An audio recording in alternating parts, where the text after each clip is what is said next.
Watch the headbutts and elbows. No rabbit punches, no low blows. This will not be a clean fight, so protect yourself at all times. The underdogs are coming for the throne. This is the B-Sides Boxing Podcast.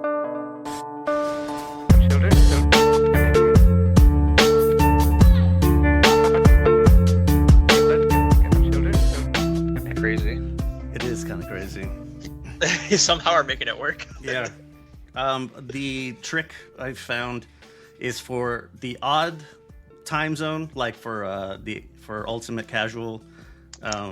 Chief is in the UK, so I just set the meeting time or the meeting time zone to his. So and then it adjusts it for me to whatever time because I'm available whenever. So. I wish I had that luxury. Yeah. My day's gonna be all fucked up time-wise anyways. I need some common equipment, and I forgot to book it last week. So I have 13 hours, but I can't start until noon. So I'm gonna be at work until 1 a.m. today. Yikes. Oh, jeez. Yeah, really sucks. I'm not very impressed with myself. That's unfortunate. Shall we do the thing, or do you have you got a little bit more gripe juice? No, I'm good. Grievances? All right. I'm leaving this in, by the way. Like this was recording the whole time. I'm leaving it in. All right. Maybe I won't. I don't know. We'll see. See how I'm feeling when it comes down to it. But yeah, let's do the thing that we do. This is B-Sides Boxing. Welcome the fuck back to a very disappointing preview block. Oh my god. Wow. Let's get to it. Yeah, let's get into it. Real quick, something that just got announced. It was announced on the I'm not going to use King, like what Duke. The Duke, Ryan Garcia, fucking Earl of boring ass bullshit. So Jester of boxing. yeah, that's better than what I was throwing out there. So Oscar, we were talking about. He didn't look he looked kind of iffy, a little off. But whatever. He announced. I don't know if it was like finalized there, but this one what I know was in the rumor mill. Is Jaime Munguia is going to be fighting John Ryder in my neighborhood, so that's kind of fun. I'll be going to that. I'm excited for that one. Yeah, it's gonna be something. It's appropriate for their levels. Mm-hmm. Like, if I don't know, if you're expecting like David Benavidez type of shit or Canelo type of stuff, like you're setting yourself up to have a bad time, and that's your own fault. Temper your expectations with these guys. Was it our fault this past weekend? Yes. Yes. Yeah. Yeah, it was. Speaking of this past weekend, let's get into the review block. Just a lot of quick ones real quick that I'll hit first. So there was, in Australia, Nikita Zhu won by stoppage in the 5th. I didn't get a chance to see this, but I'm expecting it was somewhat exciting just because it's one of the Zhu boys. I missed it too. In London, Liam Williams gets a first-round stoppage over Florin Cardos. Who exactly? Liam Williams is yeah, he's down to the 8-round level. So how the not mighty, but how the like kind of decent have fallen. Another one. How the average have averaged. Another one that I can't find more information about this, but this is he was a solid prospect at 168, and he had a really bad injury, and it was likely that he was never going to fight again, or at least that's what the doctors told him. So this is his second fight back, and he gets a stoppage. I cannot find the round, but I did see the highlight, and it's a good one. He was always known for dynamite knockouts. His name is Bilal Akkawy. I should have asked him. I met him once, and I did not ask him, like, how the fuck do I say your name? Because a friend of mine, he's Australian. He said it's Akkawy, but I can't. I don't know. I'm sorry. Huh? I'm sorry, dude. So there's that. another quick one. Tevin Farmer's fight did not happen. That was supposed to be on December 1st. But yeah, it got postponed. Wow. Yeah. Why did they postpone it? Did it say? No, I didn't see why. No, I couldn't find why either, but I didn't spend much time looking. I'm gonna be honest, I didn't either. I checked the R&B Promotions website, and that was pretty much it. And Tevin Farmer's Instagram. That's where it was on the R&B Promotions website that the fight was postponed.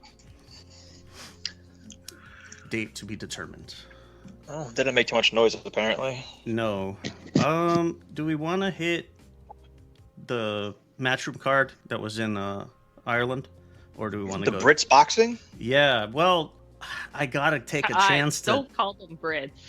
You gotta take a chance to dunk on Michael Conlon any chance I can. Fuck it, go over it. Nah, dunk on him. No, there's not really a lot to dunk on because he was actually pretty impressive. He battled back, like he got into the hole a little early, and then in the middle rounds he got stopped in the 7th, but in like the 3 he started picking up. 4 was an awesome round for him. 5 was decent. 6, it looked like he had a I don't know why they use this phrase, but blown his load.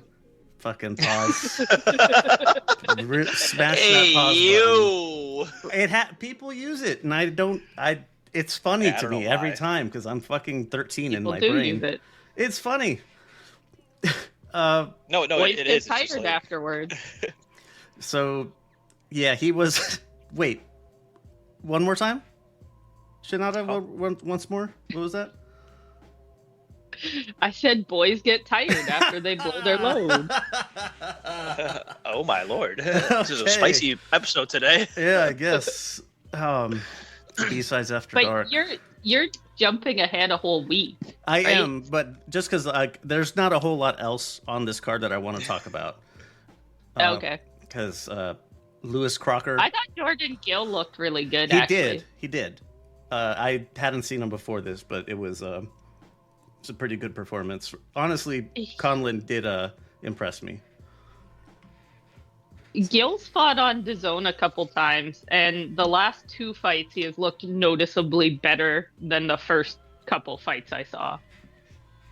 But I think he's kind of old for having a comeback for whatever his career is. How old is Jordan Gill? I think he's like 31. He's not ancient, but in boxing terms, he's pretty old. He's 29, it says. Mm. Okay, I'm looking at the wrong. Off. No, you're probably right. All right, let's jump back to Saturday, November 25th. This one was in Dublin. Katie Taylor, majority decision over Chantel Cameron in their rematch. Before we get into that one really quick, Sky Nicholson, stoppage in 9 over Lucy Wildheart. Didn't really watch it because I don't really care. I didn't watch it. I was going to ask you guys, what did you guys think of Nicholson? But I don't think anyone watched it. Not a whole lot to say about it. But she looks the same as she always does. I don't know. Can we actually jump in that a little bit? Pause. Sure. What do we think is going to happen with Nicholson? Like, where is she going to go eventually? Like, is she going to hold a belt or? Yeah, that's not going to be difficult to get to become a titleist in boxing in general. It's not necessarily difficult if you have the right promotional team or management. Daddy Hearn? Yeah, exactly. That's exactly what I was getting at. They're going to make sure she gets at least a couple belts, I would say. Yeah, just like swimming in the wake of the better fighters as they move up or move around. Mm. So you think she has like a long career, or? Yeah, I think they're going to milk her career for all it's worth, to be honest. Yeah, keep her with pretty light opposition so that she stays looking pretty and she's more marketable that way.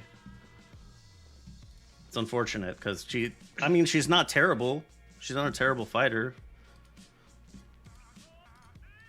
and But it's is she not a like great the fighter? women boxers get beat up that badly usually Right. anyways. Like, they're not scarred up at the end of it.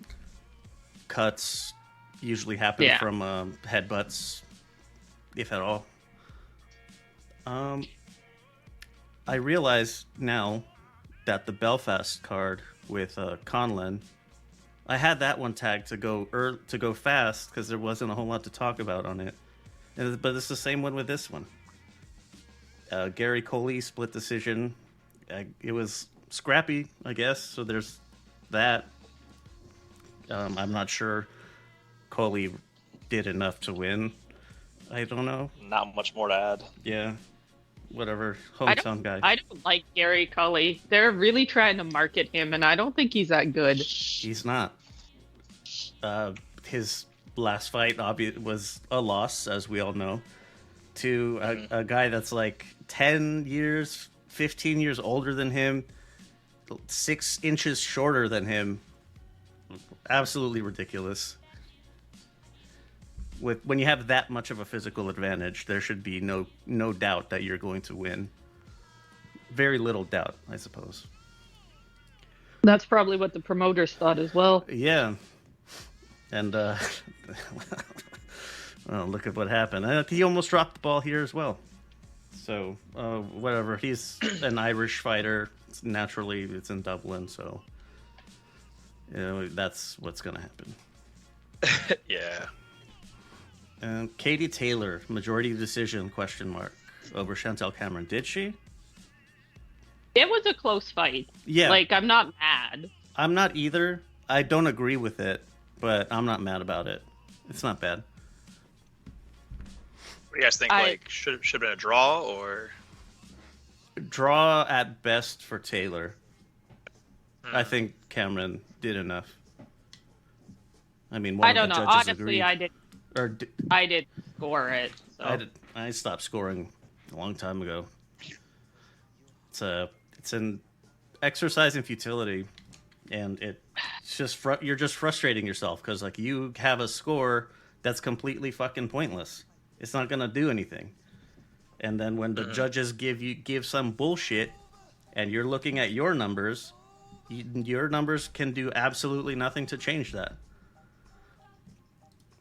And I just still find it kind of fun to score, but I I also downloaded an app as well that you can see how other people score, yeah, I know what but you're not talking very about. many people use it. The one that RJ posts always has a couple hundred votes per fight. Is that Scorebox? I don't think so. I'll have to see which one he uses then. I didn't watch the Kay Taylor fight, but I'm like reading an article now saying Cameron's like team is like annoyed. They're saying that Taylor got away with holding a lot. They were denied a knockdown first apparently. Yeah. Or something. Absolutely, both cases are correct. Okay. I should have noted those because that was a clean knockdown. It looked at first like it was a trip, but on further review, even if it was a trip, it was still partially predicated on a punch. So, like, sorry, Katie Taylor, you know the fucking rules. That's a knockdown. I'll probably watch it after this just to get the highlights. But yeah, I didn't see it. I'm just kind of following up on an article and it says they're annoyed with it. Yeah, I remember in chat, everybody was starting to point out, I think, like round 4, like, why the fuck is Katie Taylor holding so much? And Because she's old. yeah, She is pretty old. Like, honestly, I really hope Katie takes this opportunity to retire a champion. She retire on won't. top. Yeah. Yeah. I don't think she will, So- but I think it would be a really nice end to an amazing career if she walked away now. Someone said she's like getting early onset CTE. Like I guess her speech is like slurred, or that could just be like her Irish accent. Someone else said. No, I agree with that. She's starting to sound a little punch drunk. It might have been me that said that. It wasn't. Yeah, her accent has always been kind of thick, but it was intelligible before, and now it's starting to get a little rough. Ooh. Well, Maybe and she should retire.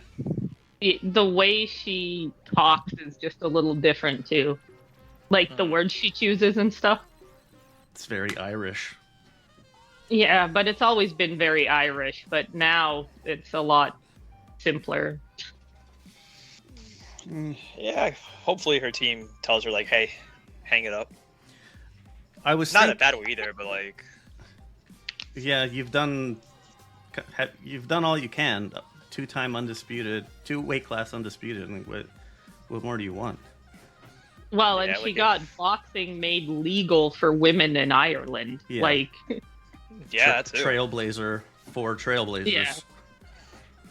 Like, stop now, have the perfect end to your documentary, and ride off in the sunset.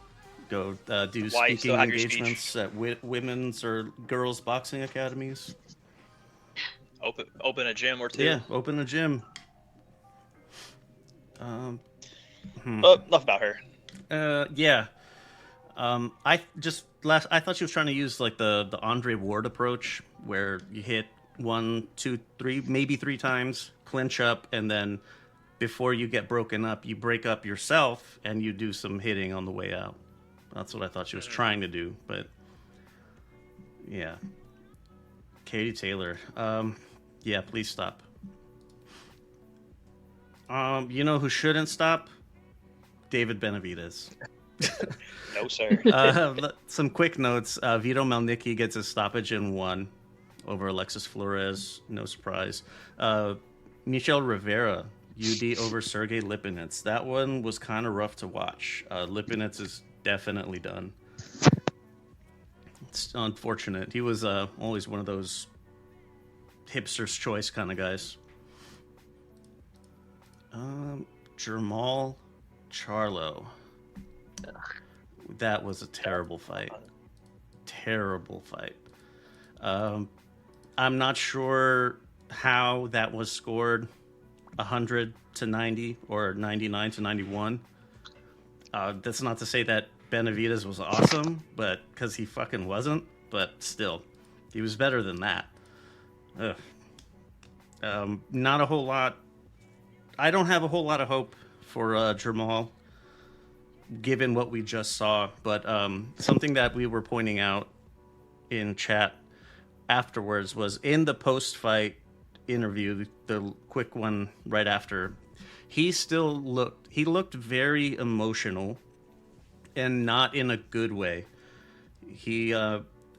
Myself having had difficulties with mental health, personal demons, and that kind of thing, it was very reminiscent of that kind of, you're trying to suppress just a breakdown, kind of like it's right behind your voice, and you can kind of hear him cracking a little bit.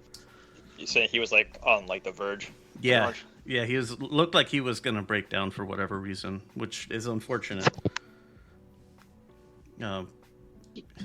He did not look good in the fight either. He did not. I think he might be. I don't know what the reason for him coming back is, but if he can stay out a little longer, that would be for the best. But it also could be that fighting is going to put his mind onto something else and kind of give him focus, a stress release. Who knows? It's kind of a coin toss. Can't really say because I don't know him. Still, I hope he figures out whatever he's got going on. Benavidez, actually, given everything that we know, that I learned about him, I didn't know that he was like an amateur standout. It's pretty wild. He has some pretty strong fucking bona fides, and yeah, it's unfortunate that gunshot definitely derailed his career. But he still looked pretty decent given he was fighting. He's like a peg leg at this point. That is a wild sport, though. It's a peg leg. He is. Did you see how many fucking like plates and screws he has in there? Dude, he's like half cyborg at this point. It's pretty rough. It's really, really unfortunate that his career got really derailed like that. Walking your dog, come on. That's madness. Just Yeah. minding your own business and getting shot shouldn't happen. And it's a very South Phoenix thing to happen, to be honest South with you. Phoenix. Oh no. Yeah, South Phoenix is pretty rough. All right, let's. I had a pen pal from South Phoenix when I was a kid. We met at Disneyland and wrote letters for about 3 years. And she was so excited. Her neighborhood was on cops. She was like, "You can see my house." Oh no. Oh, no. man. Oh no. That's not a good thing. That is also a very South Phoenix thing to say. I feel like I've never been to South Phoenix all the times I've been around there. Or maybe I did, I just didn't realize it. You might have. I don't think you want to go to South Phoenix. No, I don't want to, but All right. Speaking of rough situations, Hector Garcia gets I'm not sure if split decision is the correct answer here, because Lamont Roach was having his fucking way with Hector Garcia. I don't know if you paused on that one, but just in case. no, we're good. Yeah. Man, I remember Hector looking completely flat. He was not able to string his punches together. He was gun shy, and he looked lost, for lack of a better word. It does seem like Tank kind of, I don't know, maybe the time away, ring rust is the problem here. It's possible, but like if this is the trend, then it seems like Tank broke his willpower. That was not a good look. Like Lamont Roach is like that's a rough one. Man, that's too bad. I like Hector. I had a chance to talk with him after he beat Chris Colbert, and he was really nice. Mm-hmm. So that was fun. So you think like this Tank like broke his spirits entirely, or I think like, killed his ego? I think the eye injury is what did it. So Tank, in essence, did.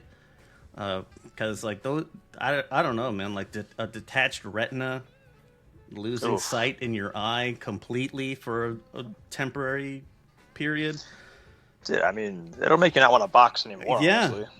It looked like he didn't want to engage here, even though Lamont Roach, even at 126, was not known for his power. He was really awesome. His skills were good. Speed was great.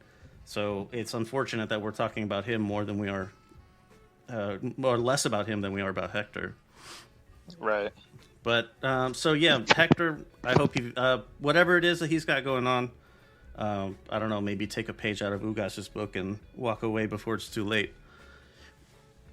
So, but with Lamont Roach picks up the WBA title at 130. So his contemporaries are O'Shaquie Foster, Joe Cordina, and Cordina's IBF. Who's WBO? Navarrete. That's right. Always forget him. Always. Every time. I always feel like he's bigger. Like 135? Yeah, well, just in general, like I always forget how light Navarrete is. In pictures, he looks heavier than that. So, given his contemporaries, I don't know, some tough outs there. The only one that I don't think Roach beats any of them. The one that I would think is most competitive, kind of a toss-up between Foster or Cordina. But Foster would be fucking boring because they're both kind of similar in how they do things. I'd watch a Cordina fight. Yeah, the Cordina one I think would be better. He's I like it. He's technical enough, but also strong enough to keep walking him down. He has that kind of mindset to do that if it's necessary. All right. Well, speaking of walking somebody down, Subriel Matias retains his IBF 140 belt with the stoppage in 6. I don't remember who said it, but someone said Subriel no mas tias.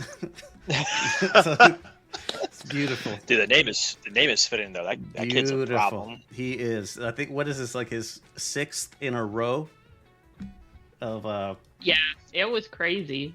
of opponents not wanting to come out of the corner. Jesus. And Shojahan Ergashev, victory and defeat here. I want to see more of him. I don't know where I was during his climb, but I'm here for it now because I want to see more. He was really, really talented. Dude, keep Garcia far away from Matias. No, feed him to him. Oh. That's even better, but that kid is going to be a problem. I mean, he is a problem. Matias is a bad man. Yeah, he is. That. I do like Ergashev, though. I was not so secretly cheering for him. Yeah, just because I like upsets. That's fine. It was still cool to see. His actual nickname is Shojahan Elephant Dong Ergashev. We changed it the last time we were here.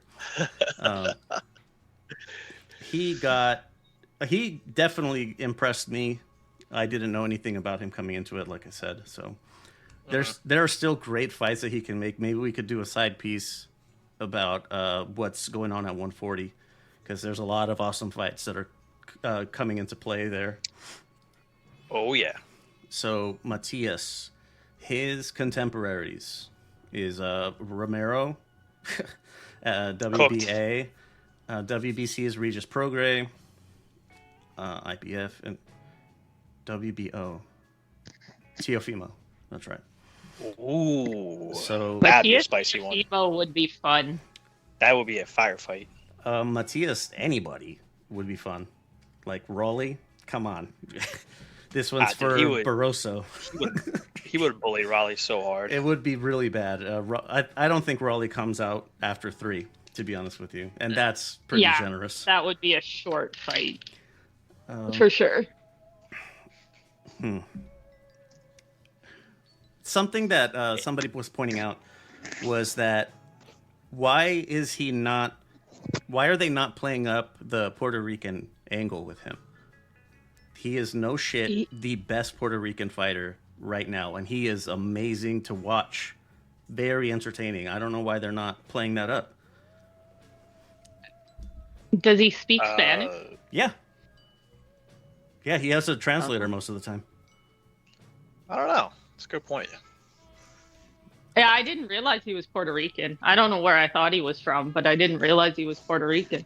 Yeah, I mean, he looks black. He's really dark, but that's Caribbean. Lots of Puerto Ricans. Yeah, it's Caribbean Latinos or. But maybe that's what it is. Maybe they want somebody lighter skinned to be the face of Puerto Rico. Oh, that would be unfortunate. Yeah. Just tossing it out there. Yeah. Who is the Puerto Rican poster boy right now? Shakur Stevenson. Is Puerto Rican? Half. Ah. But he lived in Newark his whole life, so no, he doesn't speak Spanish. I thought Sandor Zayas is who they're pushing. They are, but he's also not very good. So there's only so much just the flag can do for you. That's true. Oh, better than Berlanga, that's for sure. Oh goodness, I forgot about him. I was really hoping I would forever, but thank you. I guess not. Man, I don't know if they're. I am. Yeah, I'm doubling down. Subriel Matias. He's a P4P #1 PR fighter. Dude, absolute monster, bro. Yeah. I think the only ones who give him a good fight are honestly just like Teofimo and Teofimo. That's about it. Why do I not hold Teofimo in as high a regard as everyone else?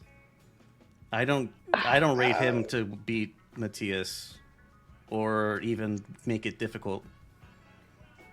It all depends on which Teofimo shows up. Right.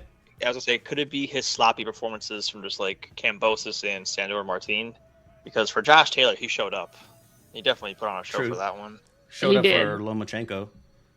Mm-hmm. Yeah, but I still swear he lost to Sandor Martin, though. He did. He fucking did. He did, 100%. As much as I'm a Teo fan, I'll definitely say he 100% lost. But like, it's kind of those things where like, which Teofimo are we gonna get for this fight? Yeah. There's only so long you can play that game where you get so many negative performances in a row. It's like then you're just venturing into Adrian Broner territory. That's the thing. He doesn't string a bunch together in a row. He always has one great performance every like 2 or 3 fights. Don't forget, I'm actually pretty good. Right. Yeah. But I'm with you. I don't rate him as high, but just for the mental side of things. That might be why. That might be why I don't give him as high of a... I was gonna say, like, so this kind of ties into like Garcia a little bit. But, like, popularity wise, where would you rate Teofimo? In 140 or boxing in general? Boxing in general, just like star power. Top 10. I don't think it's that high. So I only bring it up because none of my friends know who he is. Right. Yeah, I bring it up because I don't know if you guys saw, but he denied the Garcia fight because they undersold him. They offered him only 1.5 million, and Teofimo was like, "I'm worth way more than that." And then the comments were kind of like, "You're overselling yourself," or "You should have just taken it and got an easy payday," so on and so forth. So it kind of brings the questions like, all right, is he more popular than Garcia? No. Is he worth, more than 1.5 for that fight? Yes. I think he's worth more than 1.5. Definitely worth but I more don't than think that. he's more popular than Garcia. Absolutely not. Right, because then he was coming out saying he turned it down because of the money, but it's like, well, you should have just taken it, had a pretty much an easy payday and easy win, and then you would have really, got that star power you're looking for. It doesn't always translate that way. Like if you beat the star, you don't necessarily become the star. And then you've not shown like a that you're one-for-one willing correlation. to fight. Yeah, I don't know. I wouldn't want to show I'm willing to fight for 1.5 million either, because then that's where everyone's going to start negotiations. Mm-hmm. Yeah, that's true. I guess it's kind of a gray area for him. It's not like I don't know if I'll ever fault when it's legitimate like this, this situation where a fighter advocates for themselves and demands something better because they know they're worth more, and they actually are.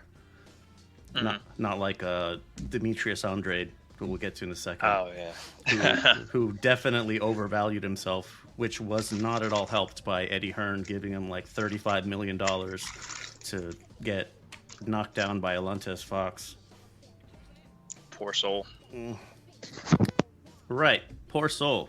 Benavidez-Andrade. Anything more on Subriel Matias? Nope. All right. Nah. No Matias. So Benavidez-Andrade gets stopped in 6 against David Benavidez. So Benavidez-Andrade finally did something. And do you think he looked all right until Benavidez started picking it up, or was it just was it the quote-unquote downloading that let him have those glimpses of success? I've never thought Andrade was very good. So, I think Benavidez was just a slow starter. He usually is. I'm gonna roll with that. I'm gonna say, I think the first 3, maybe 4 rounds, Demetrius looked pretty solid. We'll just we'll give the benefit of the doubt that Benavidez is a slow starter. With that being said, though, once the pressure kicked on from Benavidez, Demetrius looked like a fucking deer in headlights. Not a clue what to do. Yeah. No one could help him. Not a clue. But this fight was kind of telling for both sides. One, we finally got the answer for Demetrius, how far his skill cap kind of really is. It's like, is it going to get much better than this? I don't really think so. Is he terrible? No. Is he great?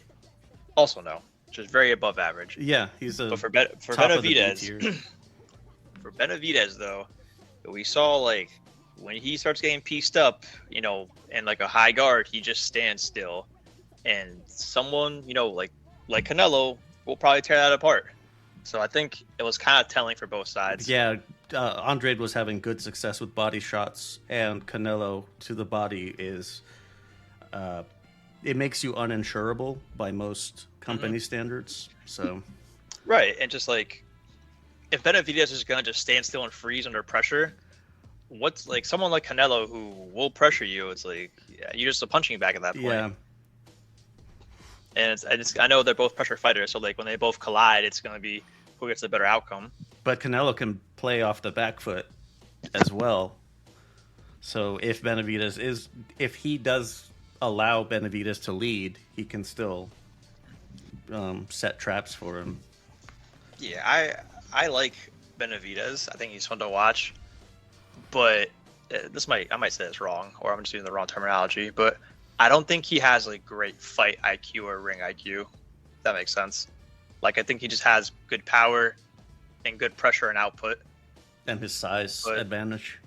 Yeah, size and reach advantage. But aside from that, I don't think he has like great ring IQ or fight IQ, honestly. I've never seen him have to change tact before.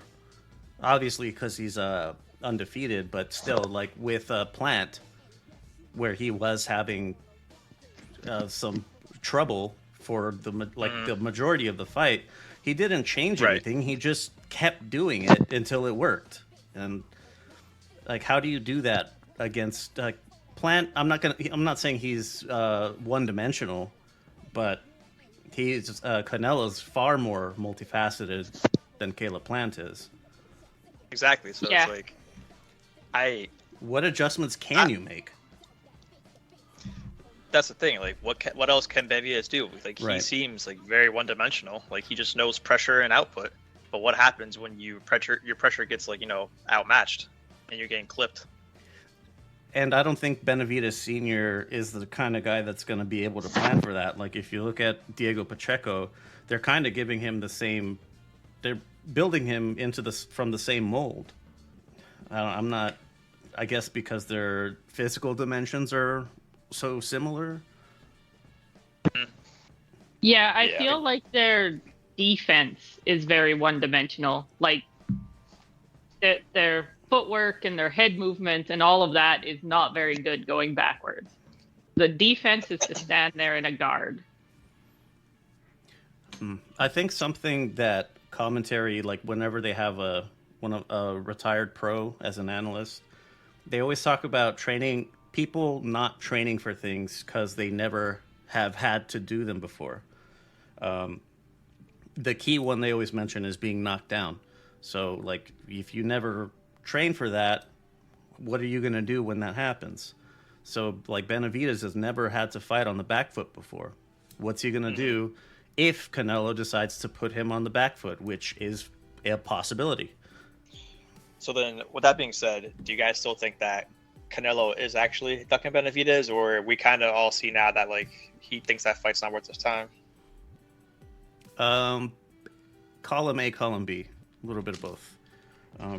Okay. Canelo could retire today and not having taken the Benavidez fight, and his legacy is still immaculate.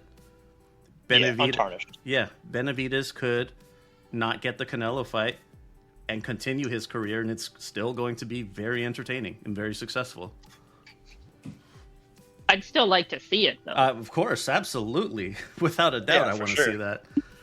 I mean, think best it'll happen. timeline is they just fight. It is the biggest fight right now, I believe. So, like, I would just lose my shit if, like, Canelo stops him and he kind of goes like, I told you so. I told you you weren't ready. Yeah.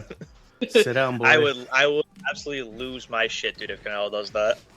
Oh, he doesn't strike me as the type that would say that. He's like more like I'll let my fist do the talking kind of thing. But if he did, this is another one, like, tally it. I think this is the third situation where I said I will shit my fucking pants if he were to do that. And send proof. And yes, absolutely, for Patreon subscribers only. I'm not on Patreon, that's why you're never gonna find it. Benavidez-Andrade. Andrade still has stuff left to do. I think we could talk about him as well in a side piece, just to explore his options with a little more depth. I mean, because like he lost, so you want to talk about Benavidez a little more. Hashtag not my monster. Looked like everybody's monster that day. No, there is only one monster. Yeah, right. Not Mexican. the last one in the review category is Ryan Garcia. Really quick, let's go from the bottom up. Darius Fulgham gets a stoppage in 2 over Pacino Hill. I honestly took a nap for this, so I hope it was fun. Shane Mosley stoppage in 6 over Joshua Conley. He's fighting at middleweight again. Whatever, dog. Whatever works for you. Yeah, whatever works. And this one, Floyd Schofield. His nickname is no longer Kid Austin.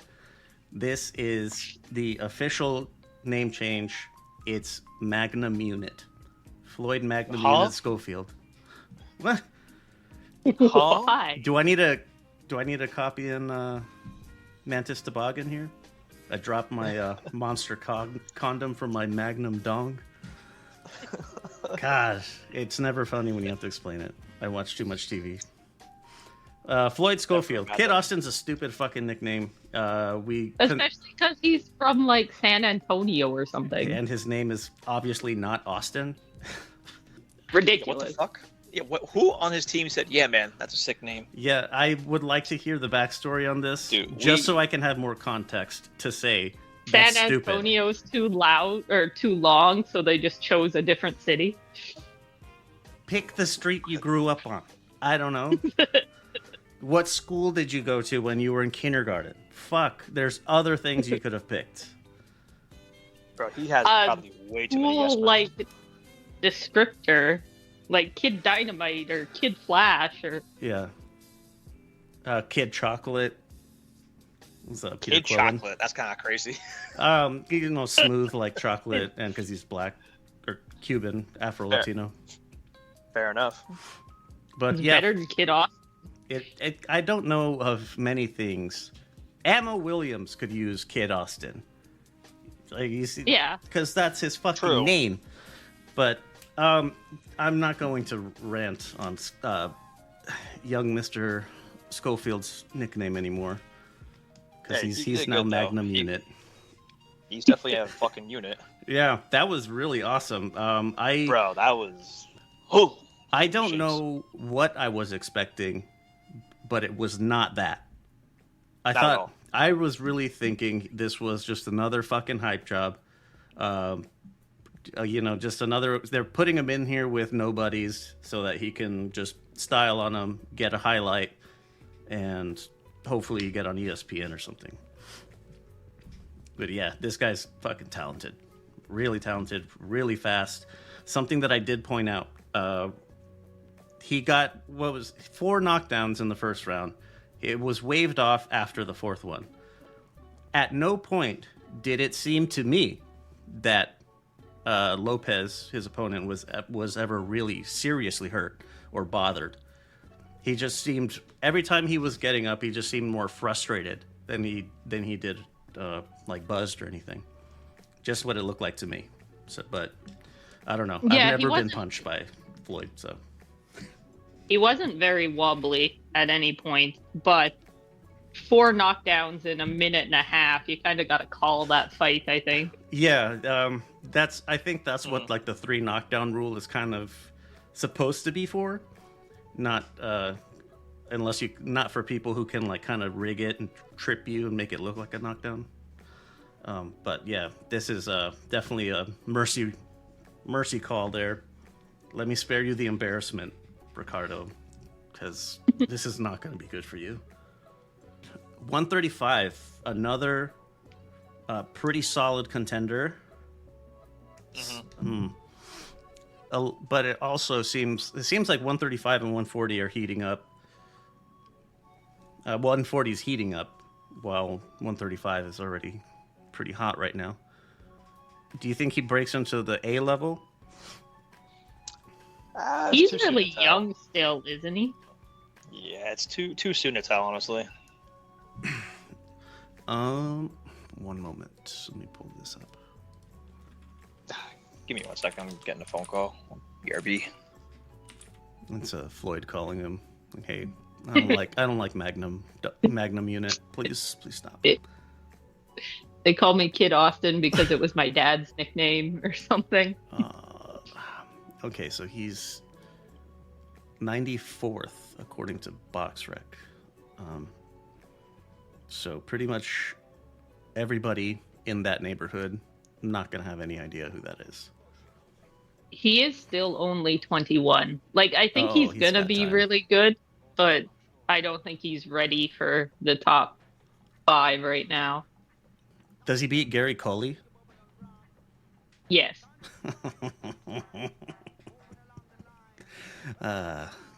Good. Is Gary Cully in the top 20? No. He's 25th. Yeah. Rayo Valenzuela's 38. Adorno at 40. Yeah, I'm not so sure. Do you want to backstep to the Mickey Conlon fight while we wait for Drip? Yeah, that's a good one. Lateral move here. So back to Mickey Conlon. This was on the same day, earlier in the day, for us in the U.S. Stopped in 7. Conlon's chin is just gone. He never had much of a chin. It's shattered glass at this point. I'm trying to see what kind of options he has. My apologies. That was Mr. Young Floyd Sheffield talking to me about his next fight. Ah, We figured he was saying he didn't like our new nickname. Magnum Dong. He said Magnum keep Unit. it going. Magnum Unit. Magnum Unit is pretty fire, he said. Um, He's fighting Tank next Friday, I believe. getting the bag early. I guess that's retirement Oh, yeah. money. Fair enough. I don't know. I don't feel like Conlon is done necessarily. I don't know, man. It felt like anything that remotely landed on his Was head buzzing him. wobbled him. Yeah, Yeah, that He boy was was on ice wobbled that skates. whole fight. but there are options that are not quite as dangerous, and I'm not sure where Gil's power. I don't have a scouter on, so I don't know what his power level is. Gil has a little power, but not that much. I really think Conlon should just find something else to do before he ends up really hurt. It's weird. His brother already retired. It's fucking wild. Follow in your brother's footsteps, my friend. Yeah. This is Jamie Conlon. I like Mickey Conlon. Like, am a fan. I feel like his chin got cracked. The Buck. All right, let's get to Ryan Garcia here before we move into our preview section. Ryan Garcia versus Oscar Duarte. Shanada, you were very critical of this performance, whereas like Ant was kind of countering you on that. Like it wasn't as bad as people are making it out to be. So I am not a fan of Ryan Garcia. I It's no actually secret. really dislike him. Yeah, so I am biased. I'll say I'm biased. He always looks scared in the ring to me, and this one, he looked terrified. And he was turning his back. That was The ref that needed Philly to stop shell that. was dumb. That was a Philly back. Fuck a Philly shell. Yeah. Yeah, No, don't like, besmirch Philly with that. That's someone else. No, listen, I love Philly. Don't get me wrong. I love Philly. But what Ryan was doing, terrible. Yep. It looked like that kid that talks a lot of shit in high school, and as soon as somebody punches him, he like turtles. His dad's a This lawyer. is the boxing equivalent, I think. That's what I feel like, anyways. And the ref didn't warn him about turning his back, but did warn Duarte many times about hitting him in the back. So Duarte couldn't throw anything with his right hand because it would land behind his head or in the kidneys or whatever. And I just thought Garcia looked like shit, to be honest. He looked like he didn't know what he was doing. First fight with Derek James. Well, and if he's trying to teach him the Philly shell, Garcia did not get it. Like, It looked like that's what he was trying to do, but he was turning too much and presenting his back. That is a disqualification worthy thing of seeing someone get disqualified for it. The ref didn't even warn him about it. Well, Like, of course he's not going to warn him. It's Ryan Garcia. yeah, but that's also my problem with that fight. I thought the ref was helping him out as much as he could without actually just cheating. Garcia's got fast hands, but he's got terrible defense, and his footwork is sloppy, and whatever this attempt at a Philly shell is looks ridiculous and should have got him disqualified. And then he whined in the post-fight press conference about getting hit in the back of the head for like 10 minutes. Play stupid games. What do you Listen, Yeah. like my pops always said, if you're gonna be stupid, you gotta be tough. Garcia's not tough, though. That's the Wait. problem. Did you guys watch the post-fight press conference? He sounded like a little kid. I caught the glimpse where I think he called out Shakur and said like Shakur Stevenson was like scared or something to fight him. He could be talking about somebody else. I was like half asleep watching it. Yeah, at one point he was like, he punched me in the back of the head, and it doesn't look like those shots are very hard, but like he hits really hard and it really hurts. And I'm like, no shit, he's a boxer. Yeah, the power's kind of his notoriety. That's what he's known for. That's why they brought him in. Is that he is a known enough quantity for people to know he's a power puncher, but also not so much that you should be cruising to a win here. Yeah, I thought Garcia looked terrible, like I expected he would. What round was this stopped in? I completely forgot. 7 or 8? I want to say 7 to 9, somewhere in that neighborhood. But Somewhere in there. It was over the second half of the fight, though. Yeah. I know that for sure. Yeah, definitely. I'll say my piece. I think I said it before too. I think Ryan just took like a lateral step in skill versus like step up. Like he doesn't look better. He doesn't look worse. He just looks different, but it's still not good. I don't know. Again, I'm not sure what's going on at the DJ camp. If he's like sparring AJ in there for fun or something, but Ryan, I was thinking about it earlier. I feel like Ryan might have got brought up too fast due to like his like social media popularity. Like he had no business fighting Tank. We all know that. Questionable if he should have been in this fight. Granted, he won, sure, but I feel like Ryan just got brought up way too fast, too early on, and now he's kind of like in this position where he has to take big fights because he's a big name. Kind of like Tank said, Ryan has maybe like 2-3 years left in his like boxing career until he probably is done. I don't see him having a long career either. No, and I agree with you. I think they moved him up really fast, but I think it's because they saw he wasn't going to get that good. Like, we got to get as much money as we can before everyone else realizes it. Yeah, the kid's handsome. He's popular on social media. They're like, yeah, he's a cash cow, but he doesn't have a long career, so let's milk whatever money we can out of him. And I think Ryan has like the talent. I just don't think he has like the discipline and the will to be a great fighter.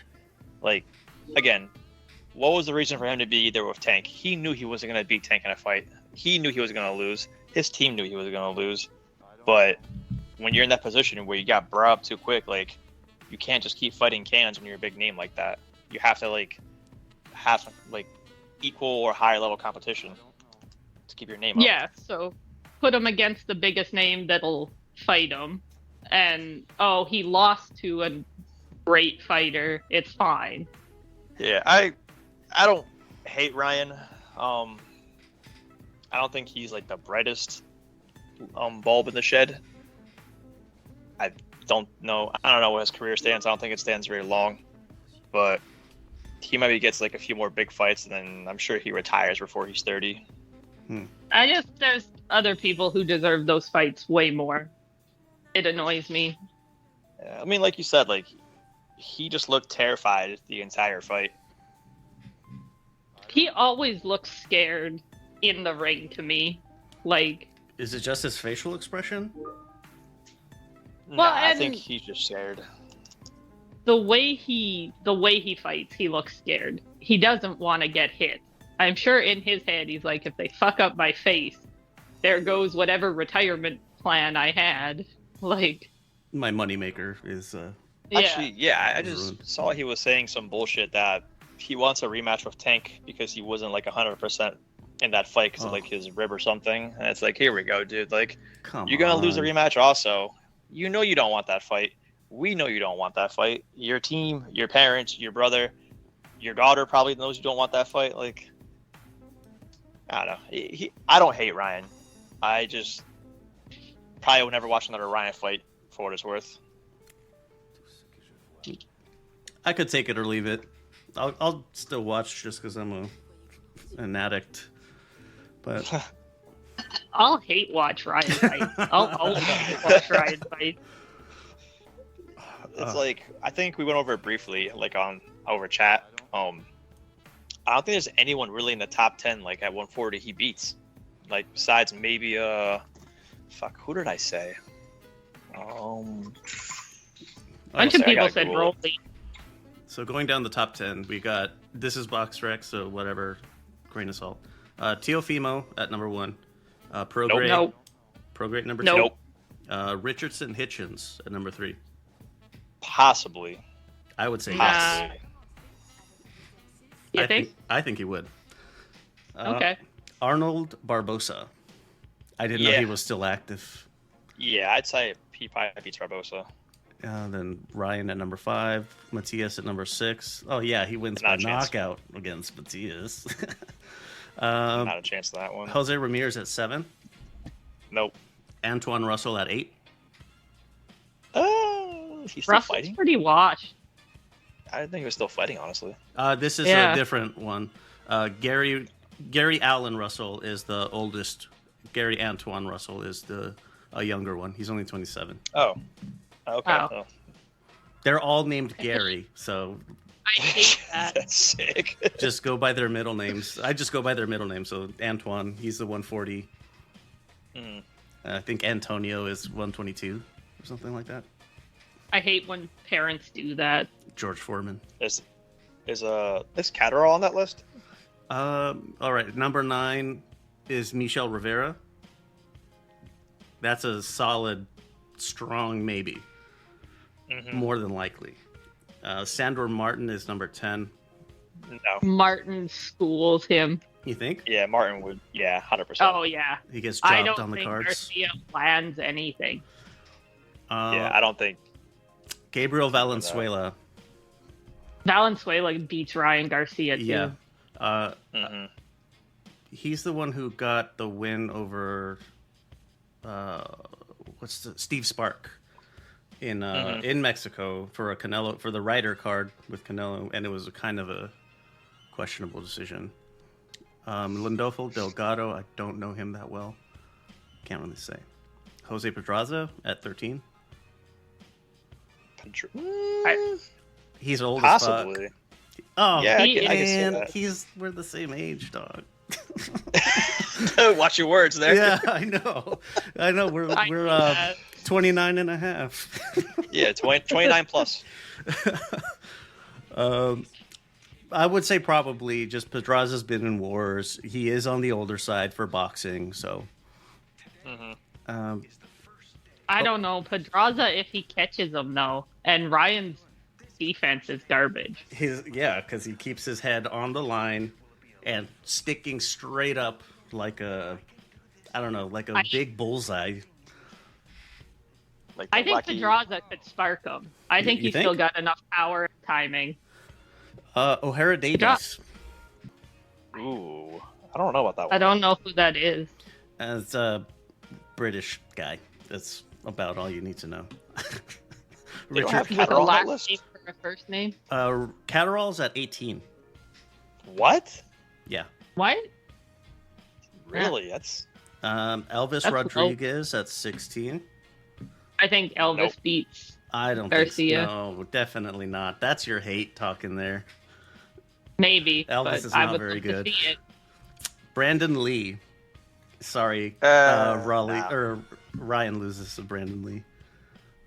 Raleigh's next. I think Ryan beats him, and that's enough. I don't know. I don't know if Ryan beats Raleigh. Tony Weeks is not the referee, Understandable. Continue. so I think Raleigh. What did you guys think of the count in the Garcia fight? It was fair. I think he got up at like what 9.5. 10? Yeah, I 9.5. When he got up, he wasn't entirely. He wasn't there. all. He wasn't all. I think it was a fair. It's like he got caught. He wasn't all there. Got up at like. Even if he got up seconds. at 8, it would have still been. It would have been justifiable to stop him, given how he was like shaky. I had to take back my bad stoppage. It's not a terrible stoppage, but I've definitely seen longer counts, and people continue after being more wobbled. Yeah, just get Tyson Jack Fury. Race in there. Yeah, that's exactly. Actually, I guess the question stands: would Ryan have jumped on him if he got up, or would he have just played cautious? I think he would have jumped if he saw that if he was there, able to recognize that that he was buzzy. He would have jumped, but if he didn't, I think he would have played it safe. So I guess, like, do you guys think that Ryan fights Raleigh next? Is that the case? Because he called out like 4 people: Tank rematch, Shakur, T.O. Haney, Raleigh. Like, like kids just going down the fucking list. But I think really- the only one he maybe gets next is the Raleigh fight, of the people he said. Yeah, yeah, I think Raleigh beats him. Call me crazy, but I do think Raleigh beats Ryan. Jose Zepeda. Fuck, I would love old man Ooh. Zepeda to just beat the shit out of Garcia, and I think he could. Yeah. He was Definitely. super tough in the Prograis fight, and then he came back with some wins. He's stringing them back together. I would love to see that. They will never make it, but I would love to see that. And I sometimes get the Zepedas backwards. Is Jose the one that is better looking? Yes. Who's the ugly one? Yes. William? Yeah. Jose's the better looking one. I would like the old man to beat up Ryan Garcia. I'm the same age as him, too. I would love for you to go kick the shit out of Ryan Garcia. Dude, she just wants to see someone beat up Ryan Garcia, as if Tank wasn't enough. God damn, I haven't weighed 140 pounds in quite some time. Yeah, I probably would need I would need to spend a lot of money on nutritionists to make 140. Yeah. I think when I got My out of boot dad camp... hit 140 until he turned 60. All right, that's enough of going down this list of hypotheticals for Ryan. I want old man Zepeda to beat up Ryan Garcia. It's settled. Yeah. He's doing it. Let's call Golden Boy. Let's make this. I don't I think will Zepeda's travel- signed with anyone. Oh, free agent. But is Garcia we still could on contract? crowdfund it. I have no idea, honestly. I thought he was I- coming out soon of that. Yeah, I thought this was his last one or something. Dude, Oscar looked fucking less than impressed. He was like, what the fuck? Yeah. What the should've. fuck indeed. We were all like, what the fuck? Even the commentators who are paid to say nice things were making fun of him. Let's. I know. Good. Got to get moving just for the sake of time. Mm-hmm. So, yeah, last thoughts on Ryan Garcia? Old man Zepeda needs to beat him up. All right, I'll hit him up on like Twitter or something. See what he says. LinkedIn. There's a surprising number of boxers on LinkedIn. Yeah, I follow a few of them. Yeah. All right. So in our preview block, we are going from December 3rd to the 16th. Okay. Let me get the quick ones out of the way, just because there's not a whole lot of fights on these particular cards, but somebody with name recognition. So on the 9th, in Long Beach, California, Mark Magsayo is back. He's fighting Isaac Abelar. In Dubai, Lucas Brown that Lucas Brown is fighting Mark Petrovsky. On the 13th, Wednesday, ProBox TV. If the fights suck, then chat is fucking lit. So you get one or both. You can't go wrong here. Sauerland, I think they go by Wasserman. Is this the Sandor Martin card? No. Josh Kelly versus Rourke Knapp. Yeah, Josh Kelly's he's jockeying for one of the belts at 154, so keep that in mind. Okay, why do I do have this one. It's a top rank in the U.S. The headline is Francesco Grandelli versus Stefan Voda. I don't know who these dudes are. What the co-main, though, is Sandor Martin versus Mohamed El Marcucci. I love Sandor Martin. I'm so excited to watch him again. Same. He's also pretty handsome. He's a handsome guy. He is. I didn't realize that.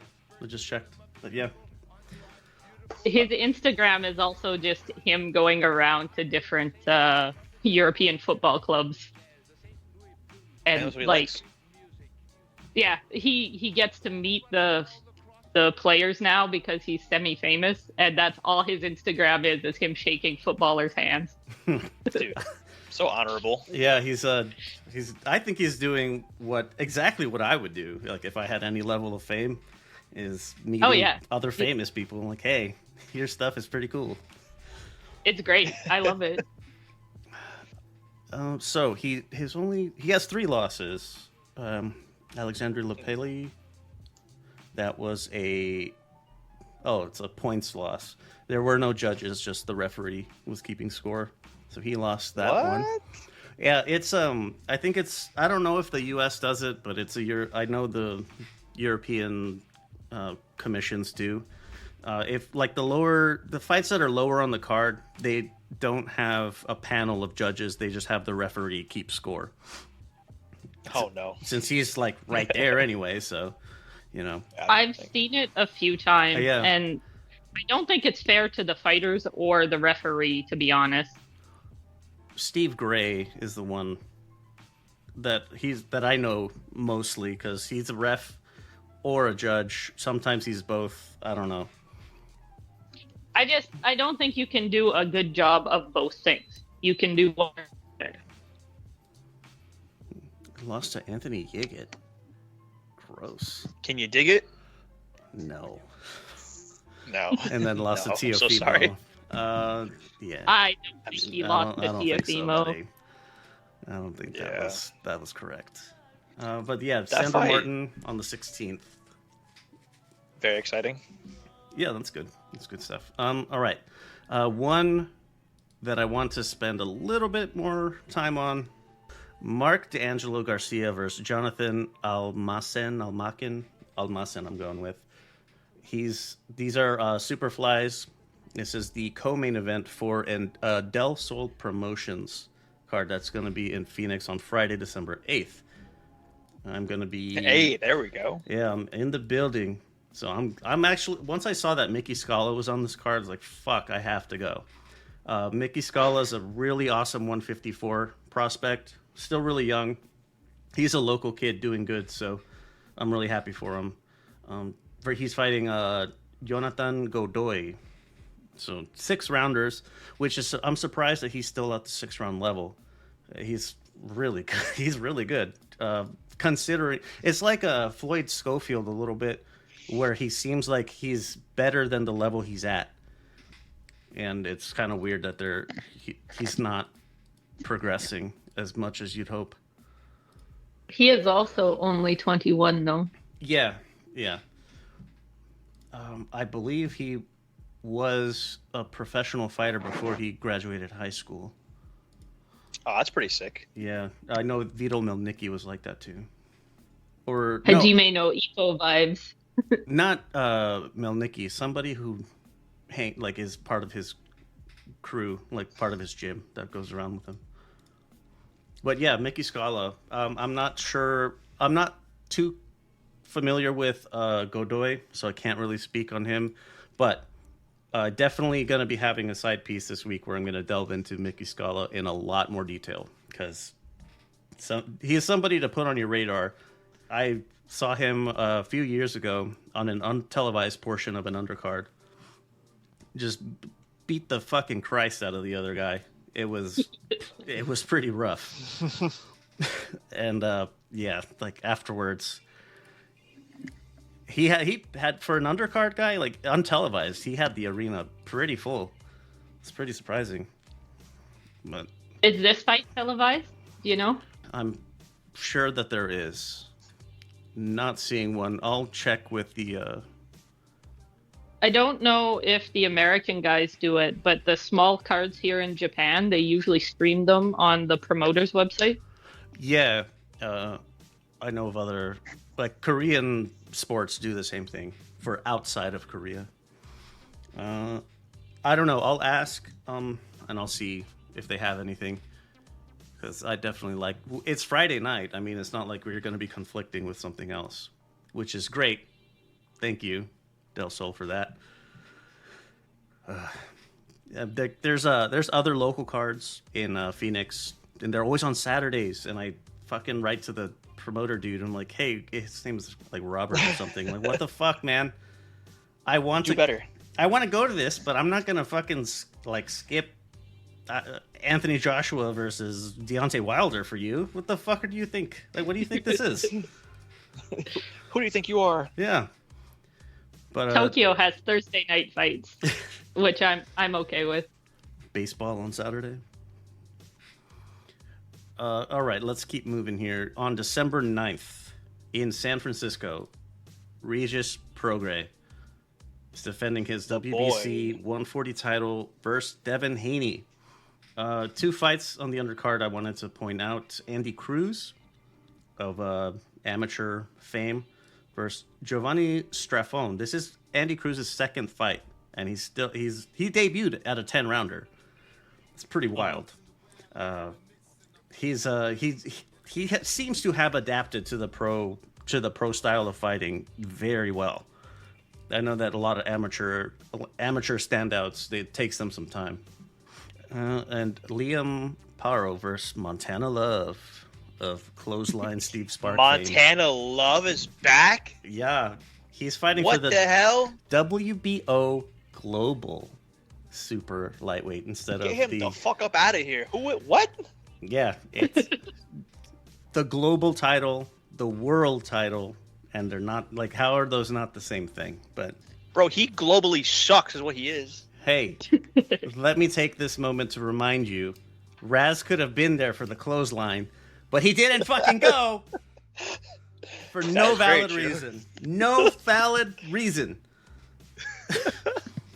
I still can't believe people were mad that they disqualified him for that. That was the most blatant disqualification I have ever seen. Mad about disqualifying him for clotheslining a dude? Over the ropes. They're like, that's what Sparks I'm saying, wasn't hurt. He could have got back in the ring and fought. I'm like, that's not the point, guys. Yeah. You can't WWE throw someone out of the ring. Montana fucking yuck. He would have just kept doing that because he was frustrated that Steve Spark is better than him, and he wasn't able to do anything that he wanted to do. So he did the clothesline. All right, but enough Montana love, Montana hate, I guess. Regis Prograis is fighting Devin Haney. First things first, who do you got? Who do I think's gonna win, or who do I want to win? Both. I want Prograis to win. I am not a Haney fan. I think he's boring. But I think he's heinous. Oh Lord! Someone stop this man. But I think Haney probably does pull off a decision win. Prograis can be outboxed. I mean, if Josh Taylor can do it. And Prograis, when he debuted with Matchroom, didn't look all of that great. Got dropped by a relative nobody. I don't want to say it, but I want Prograis to win. But I strong feeling Devin Haney is going to take it in a very safe and boring decision. Yeah. Yeah. Yeah, we all seem to have the same opinion then. I will. But I hope Prograis catches him with something big. Please. Prograis does have pretty more than decent power. He can. If he can, it's going to bother Haney for sure. I just don't think he hits him flush with anything. No. As much as I want him to win, he's more interesting as a person and as a fighter. So him continuing to be a champion would be more entertaining for the rest of the division. Dude, I was cracking up when Prograis was like, "You went to private school." Haney was like, "I didn't finish school," and he was like, "That's even worse." You went to private school and didn't finish? That's apparently That's apparently rough. the consensus right there. I mean, I don't know how true it is, but just that was pretty funny in the moment. Anything more on Regis? I hope you win, Prograis. Not much, just land that he's southpaw, right? So land that Great left hand, dog. Let's go to the Desert Diamond Arena in Phoenix on December 16th. I will also be in the building for this, but A lot going on in Phoenix. What the fuck? yeah, I know. It's I guess it's winter. right. It's not so awfully terribly hot. It's marginally cold at best, like maybe a light sweater.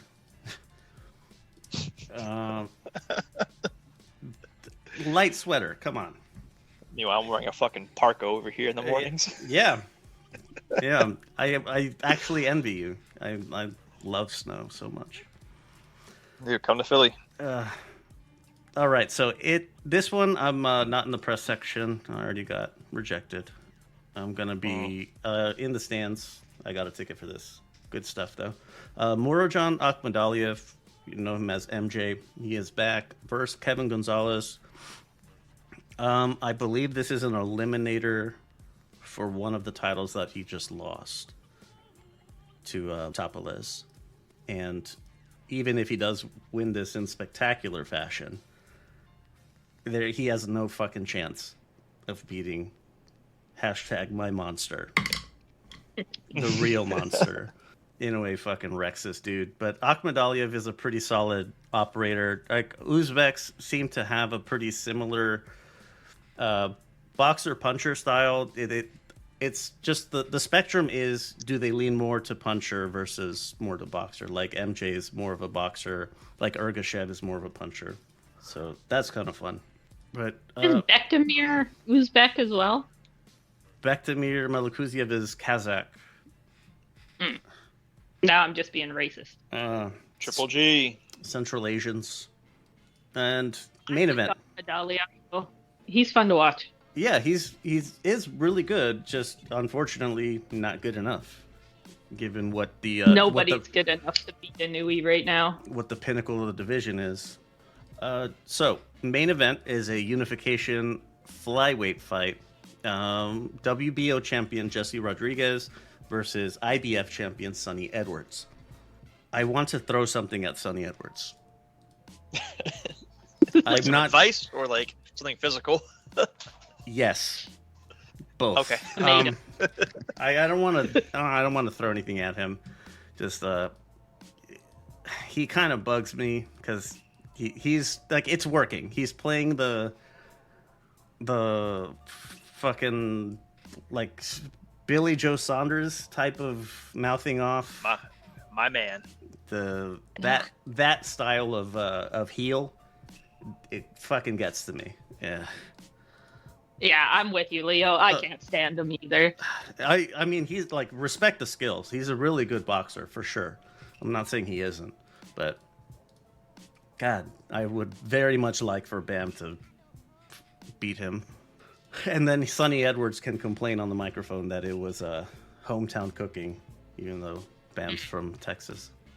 Hometown cooking. Yeah, he's oh well, it's just Mexicans Good. That's, Oh, that's me no. guessing that's what Sonny Edwards is going to say.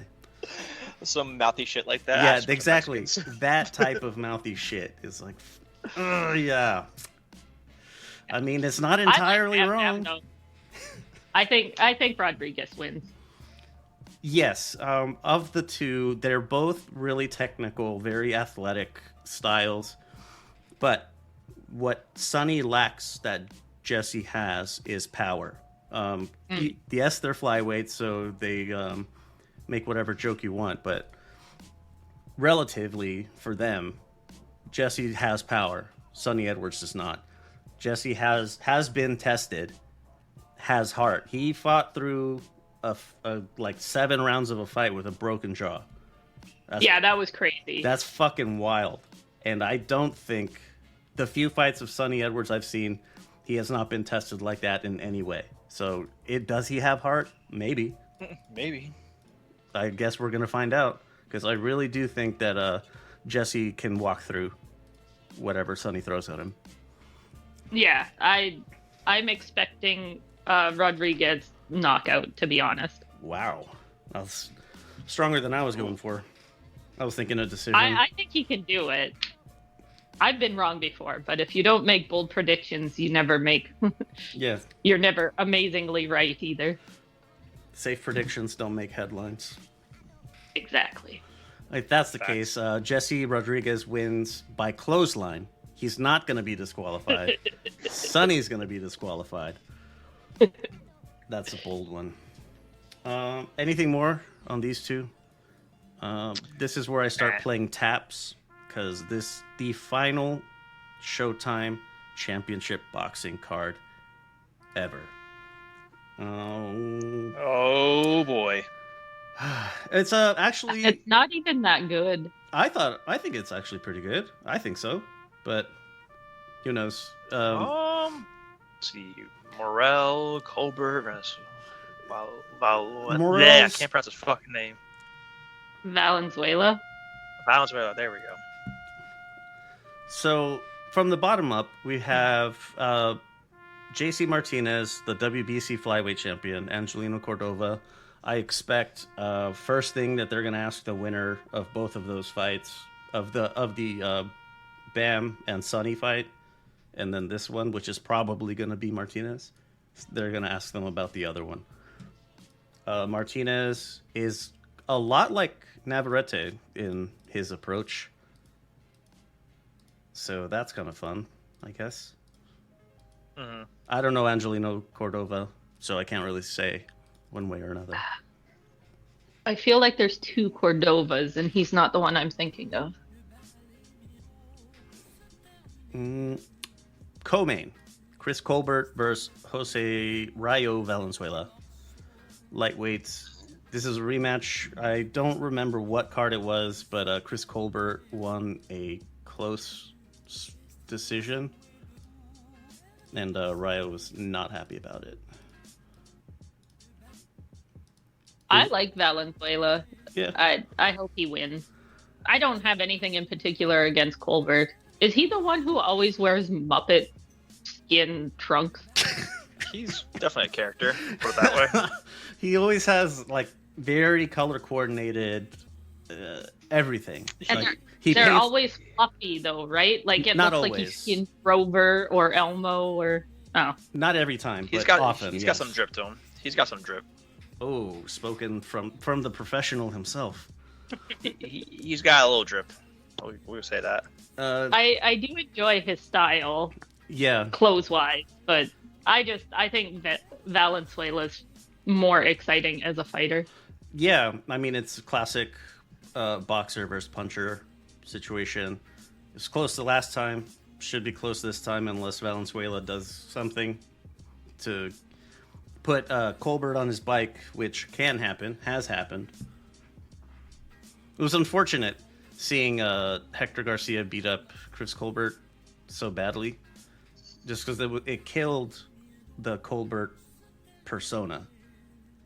He could not continue to be the very brash,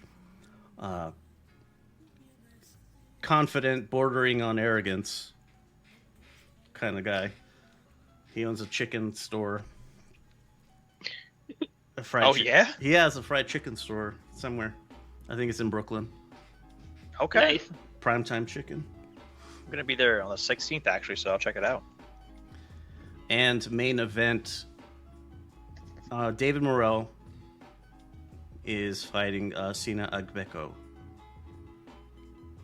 Yes. Who is Sina Agbeko? Yes. Yeah, big question mark. Who is that? Probably the best they could do with the budget that they have. This isn't the worst card ever.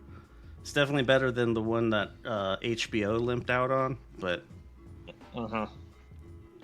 I mean, JCM, even though he's a small guy, he has an exciting style. Chris Colbert and Valenzuela, they have some beef, so it should be fireworks. And David Morrell, I don't know, maybe we're going to see him put someone else in a coma. I hope not, but it's possible. Agbeko is Ghanaian. Yes. Ghana has some good boxers. He might be a wild card. Ghana, Cameroon, Nigeria has awesome athletes across the board. I'm trying to think of which other ones. Senegal, I think. But there you go. That's the last card of Showtime Championship Boxing. And that's where the red curtain comes out. Yeah. I am sad to see Showtime leave. Another major broadcaster steps away from the We'll see sport. what Amazon does, honestly. Maybe Amazon does it a lot better. What's the deal with that? Like, I keep hearing that it's a done deal, but I haven't seen anything about it. I keep hearing the same thing. I also haven't seen anything, but I mean, we have no reason to think they wouldn't do it. I mean, I don't see why not, right? They can afford it for sure. I think Amazon has been playing with the sports market in Asia for a while now. One FC is always broadcasting out of Thailand. Yeah, and right. In Japan here, they do they do a few big boxing events every year, as sometimes pay-per-view, sometimes not. And I think they've been using this as a test market before they move into the States. But that's just my speculation. Well, if they have the product, which is the PBC stable, I don't see why they wouldn't get a good number of subscribers. Like if you're just signed up to Showtime or Paramount Plus or whatever for the sake of boxing, like I was, I'm ditching that shit. As soon as this fucking card's over, I'm gonna ditch it. I don't need it. And I already have Prime anyway. Yeah, I suspect they'll probably make you pay for the boxing channel, but their add-ons are pretty cheap. I hope not. I hope not, but I wouldn't be surprised. Like, they already have that where you pay for Star or whatever. The other add-ons, bullshit they have. I pay for Stars. The add-ons, you can, if you already have a subscription to that, you can use that, and you can load it through Amazon instead. So it's I think your Paramount Plus is just going to turn into like Amazon Boxing subscription instead, is all I'm saying. Oh, yes, perhaps. Probably, maybe. Still looking forward to some kind of announcement, for the love of fuck. Something. I'm trying to, like, Pro Box, still on YouTube, which is great. It's also on their website if you don't want to deal with YouTube. I typically watch on their website, but their website is sometimes 15 to 30 seconds behind. I hadn't noticed. For no reason. It's your website. And I don't know what the hell's up with TSN and ESPN, because I used to get all of the ESPN boxing on TSN in Canada, and now they sometimes show it, but the schedule comes up like 2 days before the fight actually happens. It's crazy.